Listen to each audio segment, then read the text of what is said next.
आइए देखते हैं। यहाँ पे एक ज्योमेट्री से रिलेटेड सम दिया गया है जिसमें हमको x और y का वैल्यू निकालना है और ये दोनों एंगल दिया है।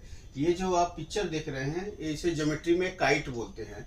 काइट मतलब ये जो ऊपर वाला दोनों साइड इक्वल होता है और ये दोनों साइड इक्वल होता है। ये दोनों इक्वल नहीं होता है, तो इसमें हमको x और y का वैल्यू निकालना है। तो इसको निकालने के लिए इसके बारे में काइट का क्या प्रॉपर्टी होता है वो अगर हम जान जाएंगे तो आराम से निकाल देंगे। तो काइट का प्रॉपर्टी यहाँ पे समझने की कोशिश करते हैं।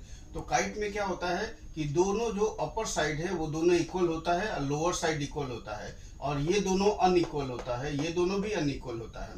और जो डायगोनल है एक दूसरे को परपेंडिकुलर बनाते हैं, मतलब यहाँ पे सब 90 डिग्री बनता है। और जो बड़ा वाला डायगोनल है छोटे वाले को इक्वली बाइसेक्ट करता है। जैसे ये बड़ा वाला डायगोनल है और ये छोटा वाला डायगोनल है, छोटा वाला को इक्वली बाइसेक्ट करता है। और एक प्रॉपर्टी है जो अनइक्वल साइड है, ये देखिए ये अनइक्वल साइड है। अनइक्वल साइड के बीच में जो एंगल होता है वो अपोजिट एंगल के इक्वल होता है। ये भी दोनों अनइक्वल है तो इसका वैल्यू x है। तो काइट के नियम के हिसाब से ये दोनों वैल्यू क्या होगा, इक्वल है। याद रखिएगा अनइक्वल साइड के बीच का एंगल अपोजिट एंगल के इक्वल होता है। तो इसके हिसाब से यहाँ पे x का वैल्यू क्या होना चाहिए, 120, क्योंकि नियम कहता है कि अनइक्वल के बीच का एंगल अपोजिट से इक्वल होगा। अब यहाँ पे y है और यहाँ पे 50 है, इससे इसका कोई संपर्क नहीं है, कोई लेना देना नहीं है, किसी दूसरे तरीके से निकालना पड़ेगा।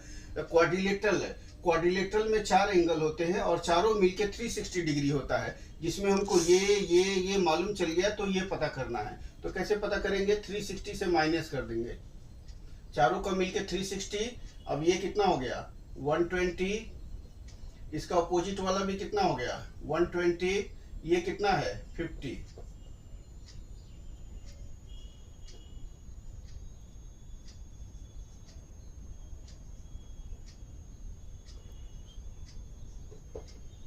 डिग्री।